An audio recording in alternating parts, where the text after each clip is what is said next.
राधे राधे। निर्जला एकादशी हिंदू धर्म में एकादशी व्रत का बहुत अधिक महत्व है।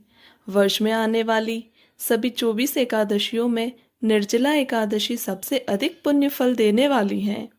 कहा जाता है कि सभी एकादशियों के पुण्य फल के बराबर निर्जला एकादशी का व्रत करने से मिल जाता है। अर्थात निर्जला एकादशी का व्रत करने से हमें वर्ष की सभी 24 एकादशियों का फल मिल जाता है। इस पावन दिन पर व्रत रखने से मनुष्य को सभी तरह के पापों से मुक्ति मिल जाती है। निर्जला एकादशी को करने से व्यक्ति की सभी मनोकामनाएं पूरी हो जाती है। धार्मिक ग्रंथों के अनुसार निर्जला एकादशी का व्रत रखने से मृत्यु के बाद उसे मोक्ष की प्राप्ति होती है। आध्यात्मिक यात्रा चैनल पर आप सभी का स्वागत है। चैनल पर नए हैं तो चैनल को सब्सक्राइब कीजिए, वीडियो को लाइक, कमेंट और शेयर ज़रूर कीजिए। कमेंट में राधे राधे ज़रूर लिखिए। आज हम निर्जला एकादशी व्रत कथा का रसपान करेंगे, जो कि परम सौभाग्य एवं आशीर्वाद देने वाली है। तो आइए शुरू करते हैं। भीमसेन बोले, हे पितामह, भ्राता युधिष्ठिर, माता कुंती, द्रौपदी, अर्जुन, नकुल और सहदेव आदि एकादशी के दिन दान और व्रत करते हैं और मुझसे एकादशी के दिन अन्न खाने को मना करते हैं। मैं उनसे कहता हूँ कि भाई, मैं भक्ति पूर्वक भगवान की पूजा कर सकता हूँ, परंतु मैं एकादशी के दिन भूखा नहीं रह सकता।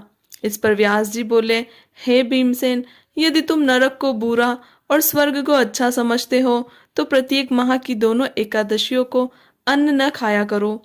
इस पर भीमसेन बोले, हे पितामह, मैं आपसे पहले ही कह चुका हूँ कि मैं एक दिन एक समय भी भोजन किए बिना नहीं रह सकता। फिर मेरे लिए पूरे दिन उपवास करना बहुत कठिन है। यदि मैं प्रयत्न करूं तो एक व्रत अवश्य कर सकता हूँ। अतः आप मुझे कोई एक व्रत बताइए जिससे मुझे स्वर्ग की प्राप्ति हो। व्यास जी बोले, हे वायुपुत्र, बड़े बड़े ऋषि और महर्षियों ने बहुत से शास्त्र आदि बनाए हैं कि मनुष्य को दोनों पक्षों की एकादशियों का व्रत करना चाहिए, इससे उन्हें स्वर्ग की प्राप्ति होती है। व्यास जी के ऐसे वचनों को सुनकर भीम नर्क में जाने के कारण अत्यंत भयभीत हुए और लता के समान कांपने लगे। वह बोले, हे पितामह, अब मैं क्या करूं, क्योंकि मुझसे व्रत नहीं हो सकता। अतः आप मुझे कोई एक ही व्रत बतलाइए जिससे मेरी मुक्ति हो जाए। इस पर व्यास जी बोले, हे भीमसेन, कृष्ण और मिथुन संक्रांति के मध्य में ज्येष्ठ माह की शुक्ल पक्ष की एकादशी होती है, उसका निर्जला व्रत करना चाहिए। इस दिन भोजन करने से व्रत नष्ट हो जाता है। यदि सूर्योदय से सूर्यास्त तक मनुष्य जलपान न करे तो उसे 12 एकादशी के फल की प्राप्ति होती है। द्वादशी के दिन सूर्योदय से पहले ही उठना चाहिए और स्नान करके ब्राह्मणों को यथा योग्य दान देना चाहिए। इसके पश्चात भूखे ब्राह्मण को भोजन कराना चाहिए।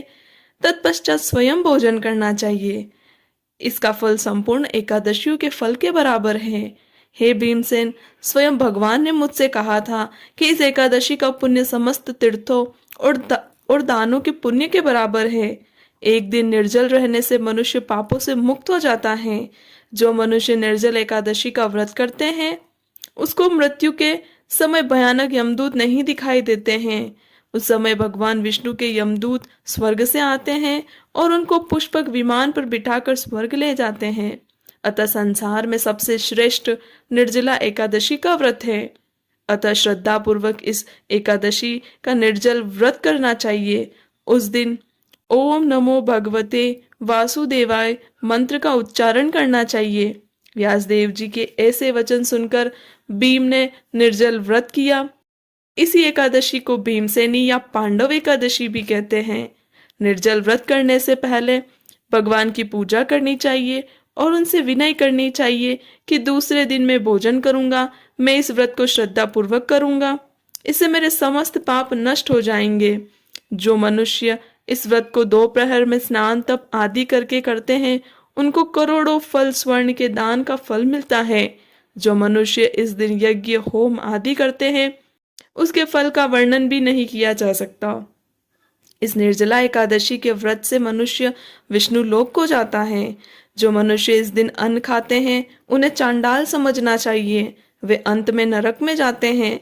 ब्रह्म हत्यारे, मद्यपान करने वाले, चोरी करने वाले और गुरु से द्वेष रखने वाले और असत्य बोलने वाले भी अगर इस व्रत को करते हैं तो उन्हें भी स्वर्ग की प्राप्ति होती है।